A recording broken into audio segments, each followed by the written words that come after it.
It's not cheating if nothing happened, she said when I found texts planning to meet her ex at a hotel this weekend. I didn't argue, just said, okay, and went to bed.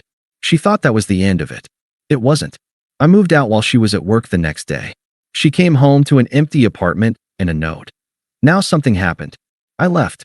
Hey viewers, before we move on to the video, please make sure to subscribe to the channel and hit the like button if you want to see more stories like this. Thanks. The steam from the bathroom wrapped around me like a ghost as I stood there, holding her phone. I hadn't been looking for it. A notification had lit up the screen, face up on the coffee table where she'd left it. Mike, can't wait for Saturday. Harbor Suites. Room 412. I'll be thinking about you. The blood in my ears made a sound like static. My thumb, moving of its own accord, tapped the screen. No password. She never bothered around me. The thread was a roadmap to a weekend I wasn't invited to. A week of planning. Talk of what she'd wear. What he missed. Her messages were eager, punctuated with laughing emojis and winking faces. My eyes scanned dates, times. This Saturday, 2 days from now. The bathroom door clicked open. Sarah emerged, wrapped in a towel, her skin pink from the heat. She was smiling, reaching for her moisturizer. You'll never guess what Stacy said at work today, she began, then stopped. She saw my face. She saw her phone in my hand.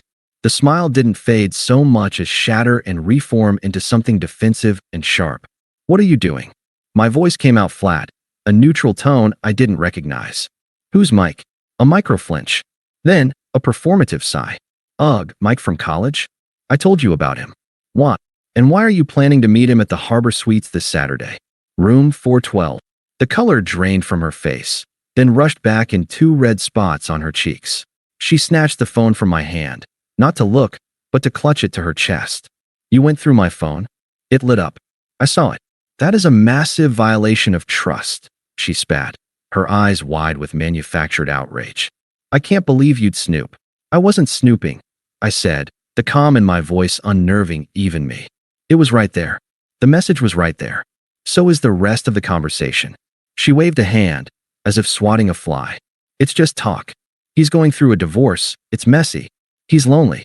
I was just going to be there for him as a friend. I looked at her, the woman I'd shared a bed with for 4 years. I knew every curve of her smile, the cadence of her laugh. Now, I watched a stranger perform a bad play. It says, and I quote, I haven't been able to stop thinking about that weekend in Miami. You replied, me either.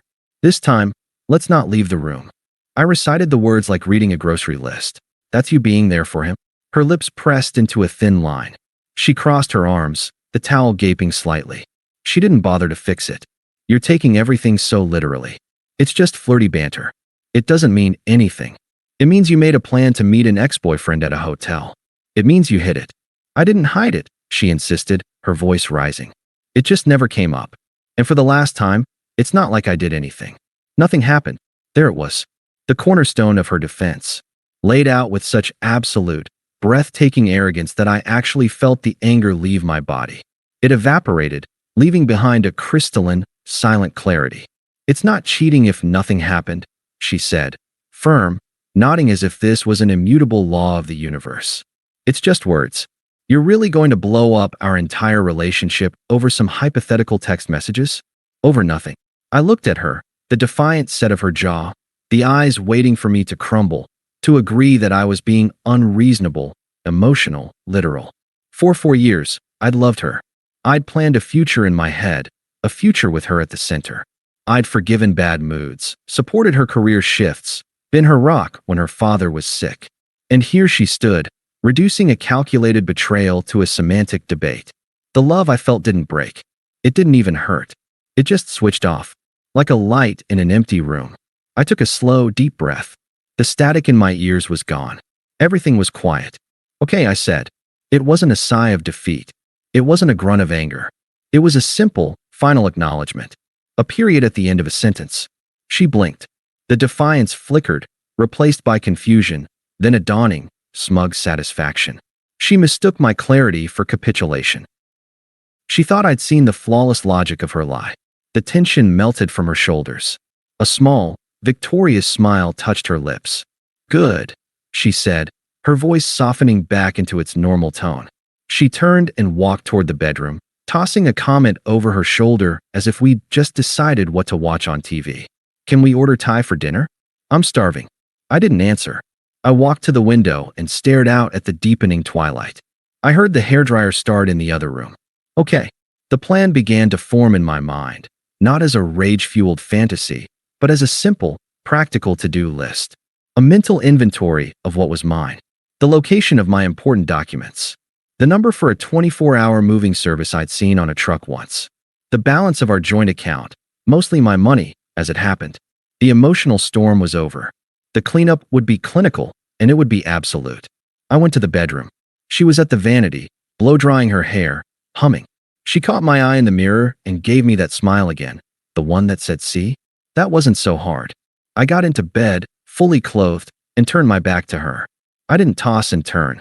I lay perfectly still, eyes open in the dark, mapping my exit strategy with a calm, surgical precision. The last thread of us had been cut.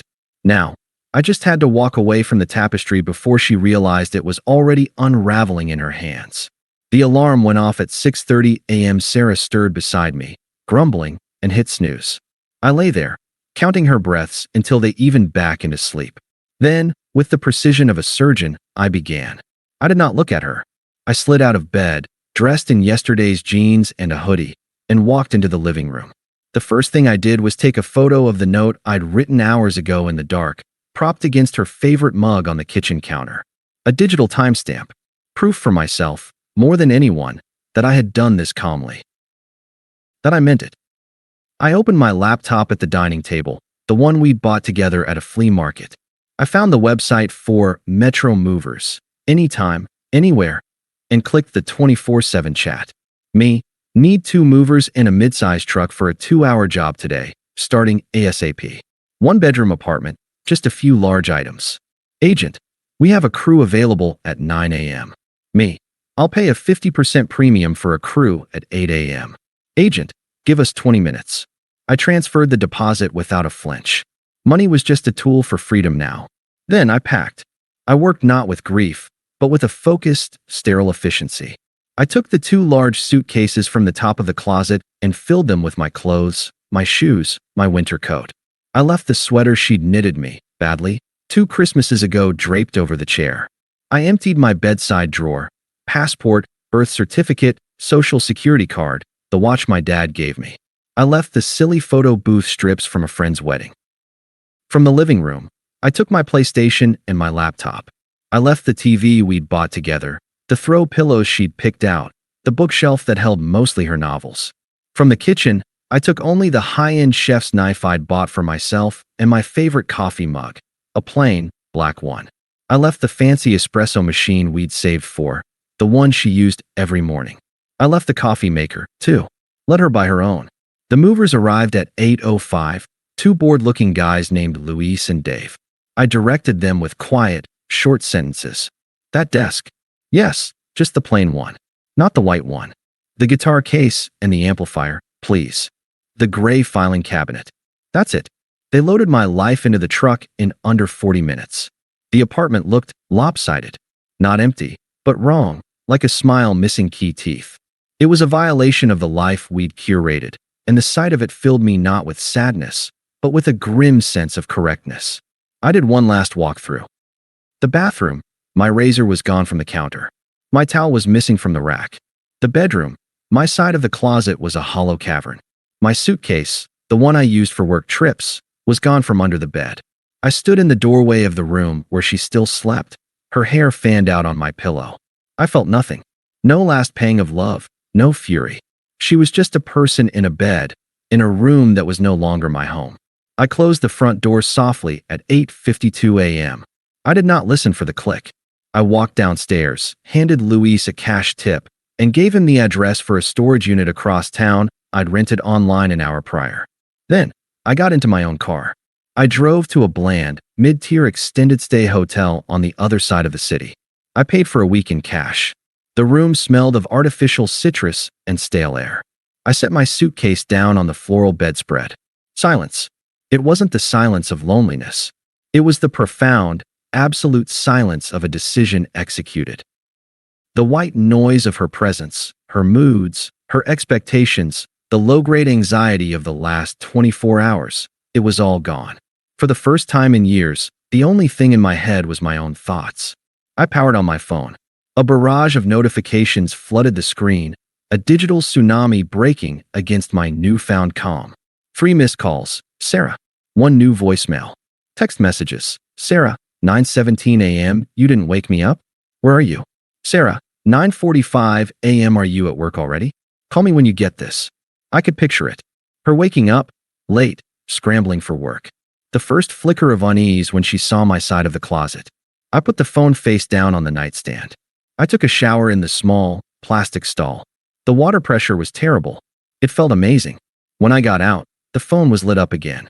Sarah, 10:31 a.m. My TV is gone. What the hell?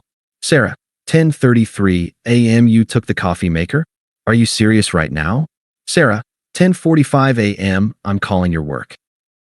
Sarah, 10:52 a.m. They said you called in sick. What is going on? This isn't funny. I ordered a mediocre club sandwich from room service and ate it at the small desk, watching the traffic on the highway below.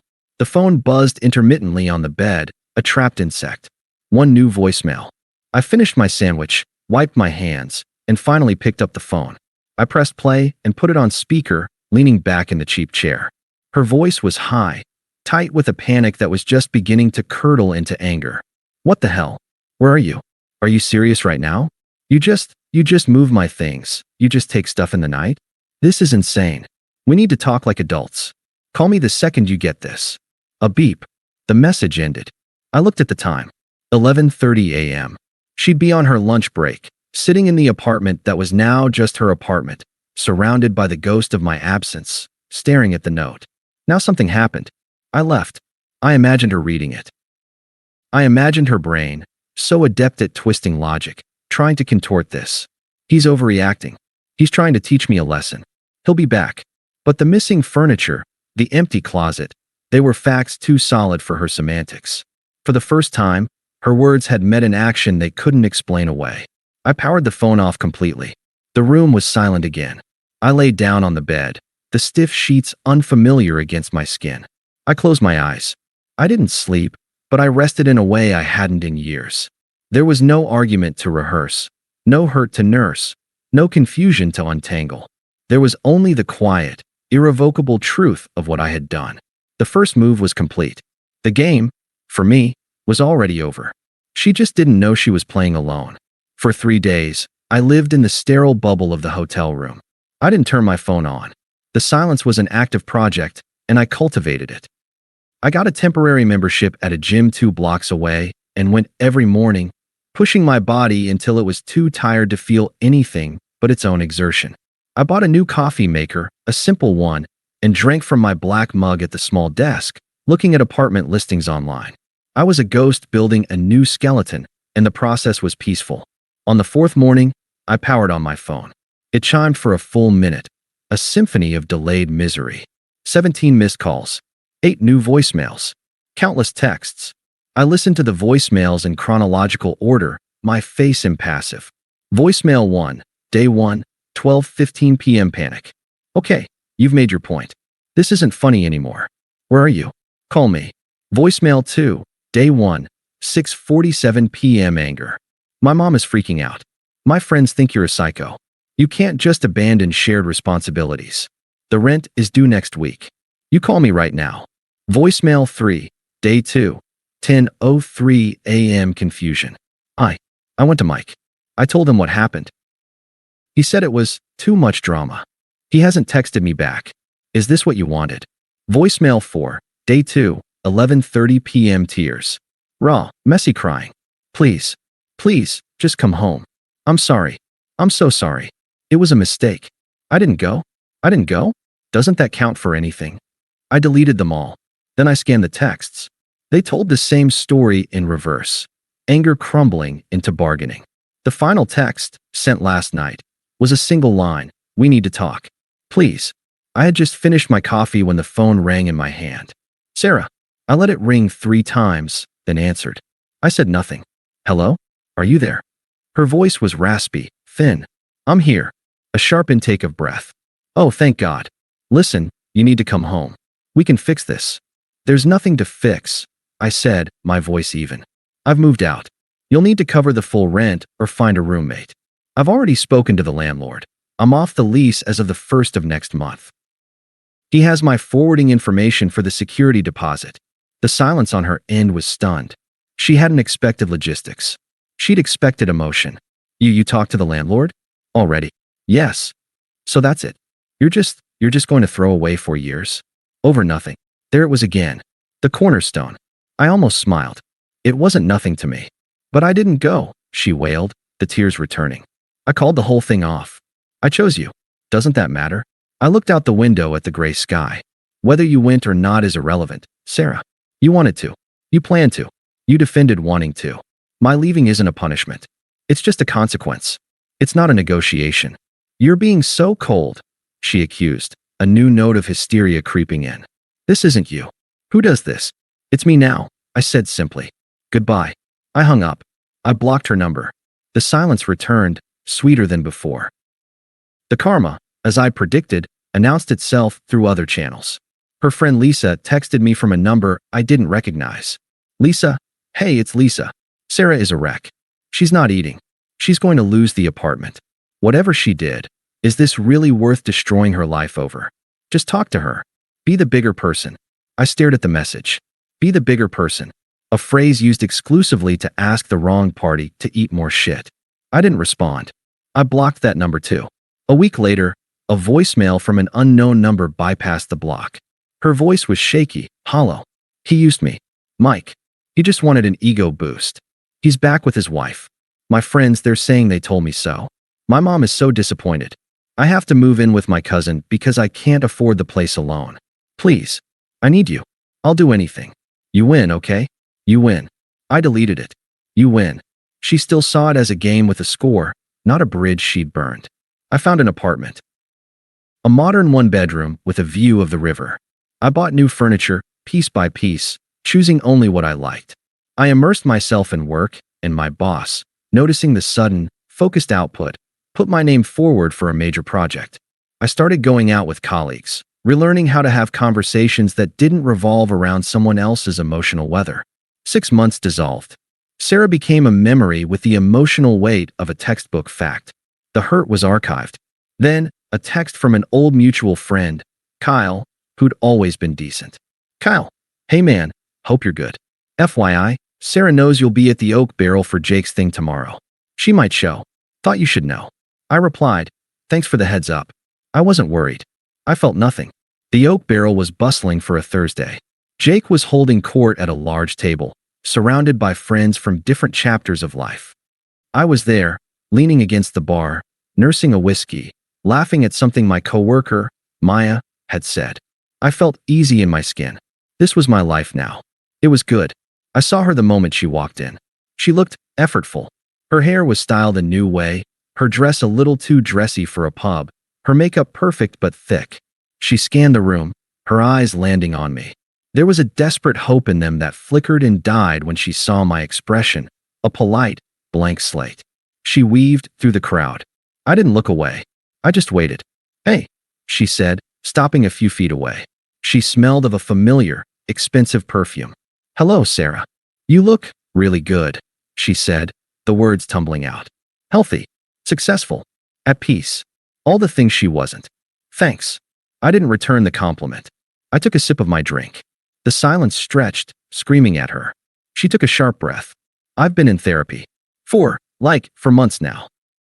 That's good, I said, the way you'd acknowledge a stranger's claim about the weather. It is. It's made me see everything. So clearly. What I did with Mike, the text, it wasn't about you. It was a cry for help. I was insecure. I was lost. I never, ever meant to actually lose you. Her eyes were wide, glistening with manufactured sincerity. It was a rehearsed speech. Then, the kicker, delivered with a fragile smile. I didn't cheat, you know. In the end, I almost laughed. There it was. The final, clinging thread of her narrative. Even now, even after all of it, she needed to win the semantic argument. I set my glass down on the bar with a soft click. I looked at her, really looked, and saw only a person who had once been important. There was no charge left, not even negative. I believe you that you're working on yourself, I said, my voice calm and clear. That's good for you. But it has nothing to do with me. She flinched. It has everything to do with you. You're why I held up a hand, gentle but firm. Stop. The word wasn't harsh, but it was absolute. You were right about one thing that night. Words matter. Your words showed me exactly who you were and what you thought of our relationship. My action, leaving, was just me believing you. She opened her mouth, but no sound came out. The script was failing. You didn't lose me, Sarah. I continued, my tone that of a man stating simple facts. I left. And in leaving, I found a life where I don't have to monitor hotel reservations or debate the definition of respect. I found peace. I saw it then, the true, dawning horror in her eyes. It wasn't about my anger or my pain, which she could have worked with. It was about my indifference, my complete and total emotional vacancy where she once lived. She was a ghost to me. I picked up my drink again, nodding toward my friends. This chapter is closed. I've moved on. I sincerely hope you do too, but that's your journey, not mine. I met her gaze one last time, offering a final, quiet truth that was more devastating than any insult. Goodbye, Sarah. I turned and walked back to the table. Maya nudged me. Everything okay? Who was that? I slid into my seat, the warmth and laughter of my friends wrapping around me.